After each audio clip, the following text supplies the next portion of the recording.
ॐ गजाननं भूतगणादिसेवितं कपीतजम्बूफलचारुभक्षणम् उमासुतं शोकविनाशकारकं नमामि विघ्नेश्वरपादपङ्कजम्।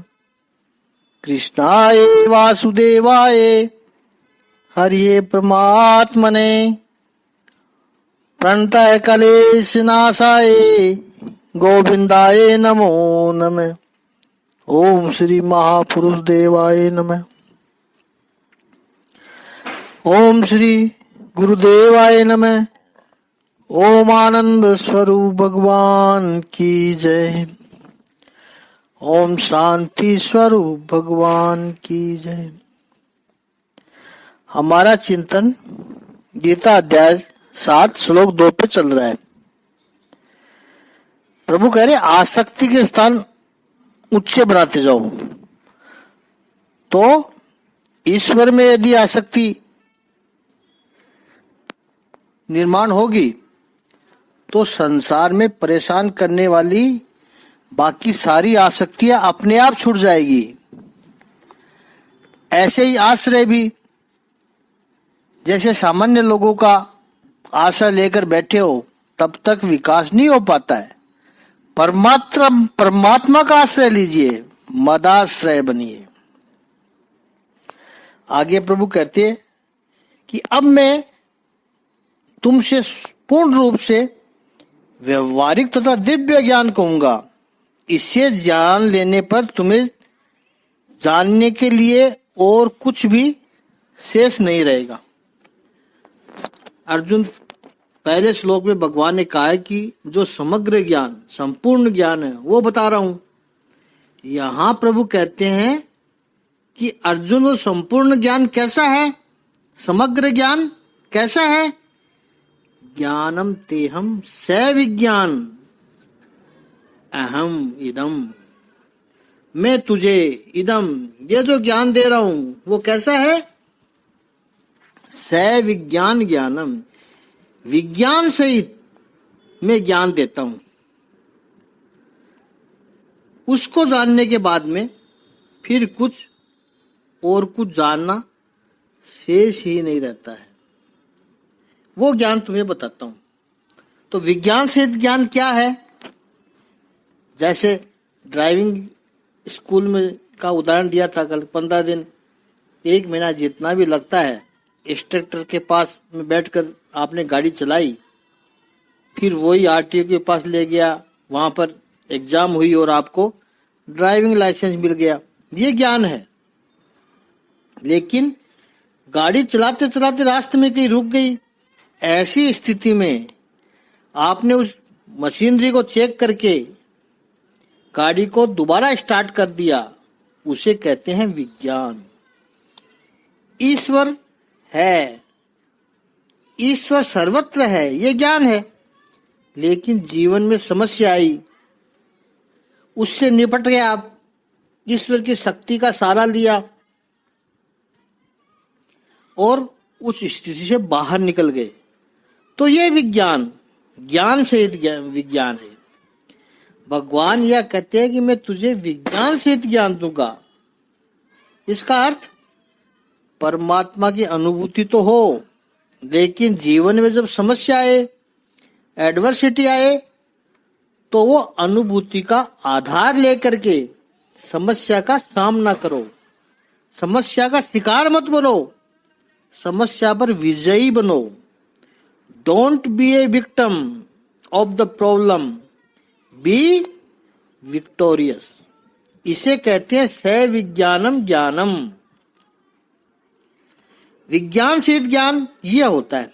अब देखिए, जैसे सामान्य व्यक्ति के जीवन में विपरीतताएं आती है, चैलेंजेस आते हैं, ऐसे ही भक्तों के जीवन में भी आती है।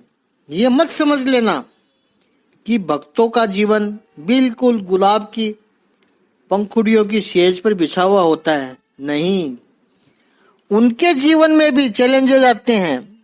लेकिन उन चैलेंजेस को आप कैसे देखते हैं, उनका सामना कैसे करते हैं? सत्य के आधार पर रह करके हिम्मत से विजय कैसे पाए, दुष्ट लोगों को, कपट करने वाले लोगों को, झूठ का सहारा लेने वाले लोगों को कैसे उनका योग्य स्थान दिखाते हो, ये सब है ज्ञानम विज्ञानम। इतने सारे भक्तों के जीवन में दुख आए हैं, कभी भक्तों ने शिकायत नहीं की, कभी नहीं की। उन्होंने कभी भगवान के ऊपर से श्रद्धा कभी नहीं छोड़ी। दूसरे लोग तो बिखर जाते हैं अंदर से, या फिर व्यसन के शिकार हो जाते हैं, गलत कदम उठा लेते हैं, मन को दुर्बल बना लेते हैं, डिप्रेशन में चले जाते हैं, सुसाइड करने के थॉट आने लगते हैं उनके मन में। ऐसे लोगों ने भगवान को कभी जाना ही नहीं। यह विज्ञान सहित ज्ञान नहीं है। ज्ञानम तेहम स विज्ञानम। ऐसा हमने चिंतन किया कि अनेक पर से नजर हटा के एक पर स्थिर करना, अनेक पर से नजर हटा के एक पर स्थिर करना, उसे जानना, वो ज्ञान है। और एक में से अनेक कैसे बना, सर्ग विसर्ग कैसे बना। श्री भागवत की भाषा में कारण से कार्य की उत्पत्ति कैसे हुई ये जानना, सृष्टि कैसे बनी, फिर सृष्टि का लय कैसे होता है, सृजन कैसे होता है, विसर्जन कैसे होता है, ये सब जानना, ये विज्ञान है। ज्ञान का अर्थ है परमात्मा की पहचान, और विज्ञान का अर्थ है परमात्मा की पहचान पाने का मार्ग। और इसके लिए संसार में रह करके 3 बातों का विचार करना पड़ेगा। विचार से भी ज्यादा विवेक करना पड़ेगा, डिस्क्रेशन। सच्चा सुख क्या है, सच्चा सुख क्या है और दुख क्या है। ये प्रश्न आपको बहुत सरल लगेगा, लेकिन है नहीं। सच्चा सुख क्या है, अल्टीमेट सुख क्या है, क्योंकि हमारे सुख और दुख की भावना भी बदलती रहती है। आज किसी एक में सुख लगता है, कल किसी दूसरी वस्तु में, व्यक्ति में सुख लगता है, परसों किसी अन्य में सुख लगने लगता है। कम से कम ये तो तय कर लो कि संसार में स्थिर सुख कौन सा है, सच्चा सुख कौन सा है और दुख कौन सा है। हमारे तो सुख दुख में बदल जाते हैं और दुख सुख में बदल जाते हैं। पहला है विवेक, सुख और दुख क्या है, कौन सा है, तभी प्रभु की पहचान हो पाएगी। उस मार्ग पर जा पाओगे आप, जो विज्ञान सहित ज्ञान है। दूसरा चेतन क्या है और जड़ क्या है, लिविंग एंड नॉन लिविंग। आप कहोगे कि ये लकड़ी, खंबा, दीवार ये सब नॉन लिविंग है, ये सच नहीं है। चेतन और जड़ क्या है। और तीसरी बात, हित और अनहित, यानी अहित क्या है, मेरे लिए कल्याण क्या है, मेरा नुकसान कहाँ हो रहा है। मनुष्य ये भी नहीं समझता है। 5-5, 10-10 साल रिलेशनशिप में रहने के बाद भी वही कहेंगे, अरे हम तो समझ ही नहीं पाए।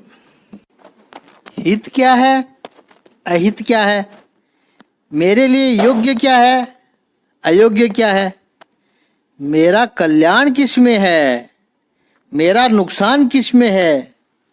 ये जब बात पता चले तो परमात्मा की पहचान सुगम हो जाएगी, संभव हो जाएगी, उस दिशा में चलना आरंभ होगा।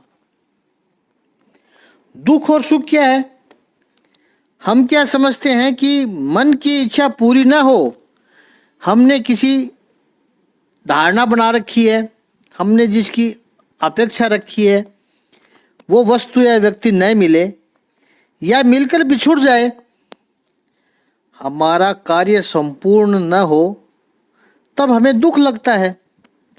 वस्तुतः ये सारी बातें हमारी अहंकार के कारण है। आप चिंतन करना इसके ऊपर। मन की इच्छा पूरी नहीं हुई, अर्थात मेरी इच्छा पूरी नहीं हुई तो दुख हुआ, पूरी हो गई तो सुख हुआ। मुझे जो प्रिय है, मुझे जो व्यक्ति या वस्तु मिले, देखो उसमें अहंकार आया है, मुझे मिले, और मुझे जो प्रिय है वो न मिले तो दुख, और मिल जाए तो सुख। ये सब अहंकार के कारण है।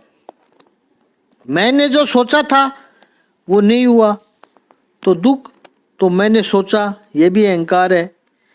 याद रखना है, ये बहुत महत्वपूर्ण बात है, याद रखना है कि संसार का ये सिद्धांत है, जब तक अहंकार है तब तक उस व्यक्ति पर प्रहार होते ही रहेंगे।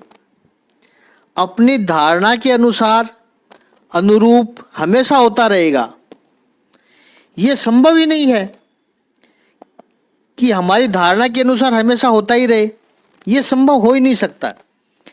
इसलिए संसार में और संसार के अनुरूप सुख दुख चाहते हो। खैर दुख तो कोई चाहता ही नहीं है, सब सुख ही चाहते हैं, लेकिन दुख आते रहेंगे। क्यों? क्योंकि अहंकार पर चोट लगती रहेगी। ऐसा होगा ही तो दुख क्या हुआ? तात्विक दृष्टि से सोचो तो दुख है अहंकार पर चोट लगना।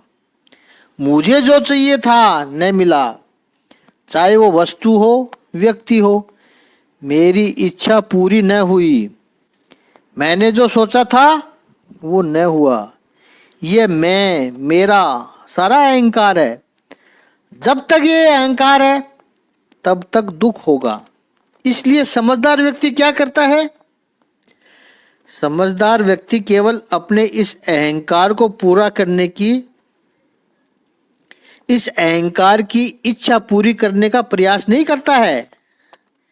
समझदार व्यक्ति उस अहंकार को ही हटाने का प्रयास करता है। दुख का कारण ये संसार नहीं है, दुख का कारण है ये अहंकार। ये अहंकार का आधार है, इसलिए उस पर चोट लगती है। अगर आधार को ही हटा दो तो फिर चोट लगेगी कहाँ पर? फिर आप कभी भी दुखी नहीं होंगे। तो बेस ही हट गया, प्रहार के लिए कोई स्थान ही नहीं बचा। अपने अहंकार को, अपने अभिमान को बचाए रखना, बरकरार रखना, और फिर दुख न हो ऐसा मानना, ये सरासर मूर्खता है। अभिमान ही न हो। आदरणीय ब्रह्मलीन महाराज डोंगरे जी कहते थे कि जिसको जीवन में सुखी होना है वो व्यक्ति चलेगा, जमेगा, पसंद आएगा और भाव से, यानी भोजन में अच्छा लगेगा, ये निकाल दे। क्योंकि अहंकार की वजह से ये चार शिकायत होती है, नहीं चलेगा। अरे ये कमरा, ये सीट तो मुझे बिल्कुल नहीं चलेगी, ये कपड़ा नहीं, मुझे तो नहीं चलेगा, तो दुखी होंगे। चाहे कितनी भी संपत्ति आपके पास हो, सब इच्छाएं कभी पूरी होती ही नहीं है। जो थाली में आएगा भगवान का भोग लगाओ, अच्छा लगेगा मुझे। जब भोग लगाया तो प्रभु ने कोई शिकायत नहीं की। भोग तो सबसे पहले प्रभु को ही लगाया था, प्रभु ने कोई शिकायत नहीं की भोजन में, तो फिर मैं क्यों शिकायत करूं? ज्यादा से ज्यादा पसंद नहीं आया तो 2 रोटी कम खा लेंगे, क्या फर्क पड़ता है? नहीं, मुझे तो यही चाहिए, ये नहीं चाहिए, तो फिर हो दुखी इस संसार में। ये सब दुखी होने के कारण है। जितना आपका ये चाहिए चाहिए की लिस्ट लंबी होगी, उतना दुख का आयोजन आपने कर रखा है। यूं मानो दुख की एडवांस बुकिंग करा रहे हैं आप, और जितना ये चाहिए छूटा, आप मौज में रहोगे। चाह गई, महापुरुष ने कहा है, चाह गई चिंता मिटी, मनवा बेपरवाह। जिसको कुछ नहीं चाहिए वो है शहंशाह, राजाओं का राजा है। तो अहंकार रूपी अहंकार को ही खींच लो। साधक जो है वो समझता है कि दुख से बचने का एकमात्र और सार्वत्रिक अमोघ उपाय है अहंकार से मुक्ति। याद रखना है, इस विज्ञान को समझना है। तो अब ज्ञान क्या हुआ कि अहंकार से मुक्ति हुई तो सुख मिलेगा। और विज्ञान क्या करेगा? ऐसा क्या प्रयोग करें, प्रयत्न करें जिससे अहंकार से मुक्ति हो। मन की चालबाजी को समझ लेना, ये विज्ञान है। जहां जहां वो डिमांड खड़ी करता है, कौन? मन। जहां जहां वो अहंकार निर्माण करता है, वहां से मन को कंट्रोल में ले लेना, ये विज्ञान है। इसलिए जो भी साधन अध्यात्म के मार्ग में बताए गए हैं, जप, तप, संयम, दान, यज्ञ, सत्संग, ये सारी बातें विज्ञान की दृष्टि से देखो तो अहंकार को कम करने, अहंकार को निर्मूल करने का साधन है, अहंकार हटाने का प्रोसेस है। इन साधनों से जिसने अहंकार को नष्ट कर दिया, फिर वो कभी दुखी ही नहीं होगा। इस प्रोसेस से फिर वो आगे बढ़ता गया, फिर वो परमात्मा को जान लेगा। और वेद कहते हैं, जिसको जान करके फिर कुछ भी जानना शेष नहीं रहता है। यानी उनको जान लेने के बाद सब कुछ जान लिया, सब कुछ जान लिया। आत्म ब्रह्म है, अहम ब्रह्मास्मि, ये सुनना समझना ये ज्ञान है।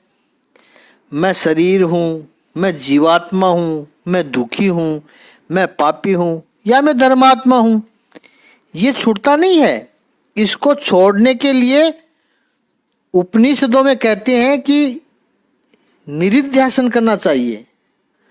और ये निरिध्यासन के लिए सबसे जरूरी है श्रवण, मनन, ये निरिध्यासन की प्रक्रिया है। भगवान कहते हैं ये संपूर्ण ज्ञान अवशेषण है। कैसा?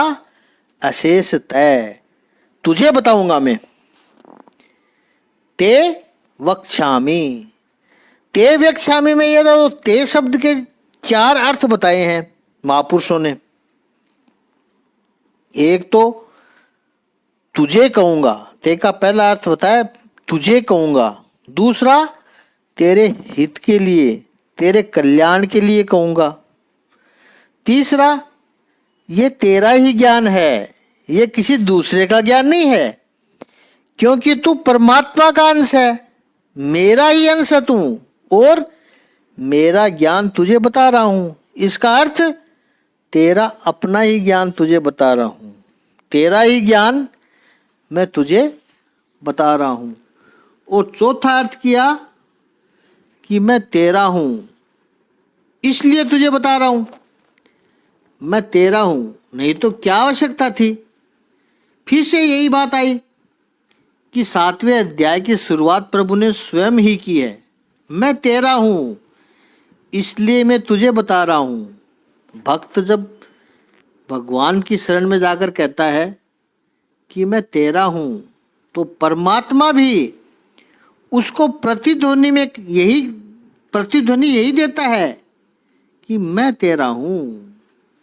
संसार का ये नियम है।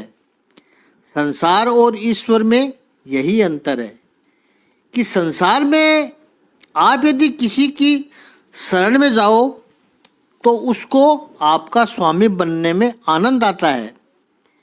लेकिन भगवान श्री कृष्ण ऐसे हैं कि यदि उनके पास जाकर के कहो कि प्रभु मैं आपका सेवक हूँ, तो भगवान भी उस भक्त के सेवक बन जाते हैं।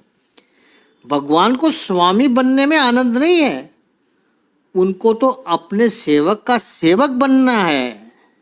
श्रीमद् भागवत में कितनी बार प्रभु ने प्रमाण दिए हैं। 9वें स्कंद के आरंभ में जब अमरीश की कथा आई तो उसमें कहा कि मेरे भक्त जहाँ जहाँ जाते हैं मैं तो भक्त के पीछे पीछे जाता हूँ। क्यों? क्योंकि भक्तों की चरण रज मेरे ऊपर पड़े तो मैं समझता हूँ कि मैं पवित्र हुआ। ये भगवान कहते हैं भागवत में। एक एक गोपी के प्रेम में कितने ही भगवान कृष्ण समा गए। सुदामा जी को देखो, सुदामा जी यदि भगवान श्री कृष्ण के पास जाते हैं तो भगवान सुदामा जी की सेवा करते हैं, अपने सिंहासन पर सुदामा जी को बैठाते हैं, स्वयं प्रभु सुदामा जी के चरण धोते हैं। ऐसा भगवान श्री कृष्ण ही कर सकते हैं, ऐसा पूर्ण ब्रह्म ही कर सकता है। आगे का चिंतन कल करेंगे। ओम श्री सच्चिदानंद भगवान की जय। ओम श्री आनंद कंद भगवान की जय।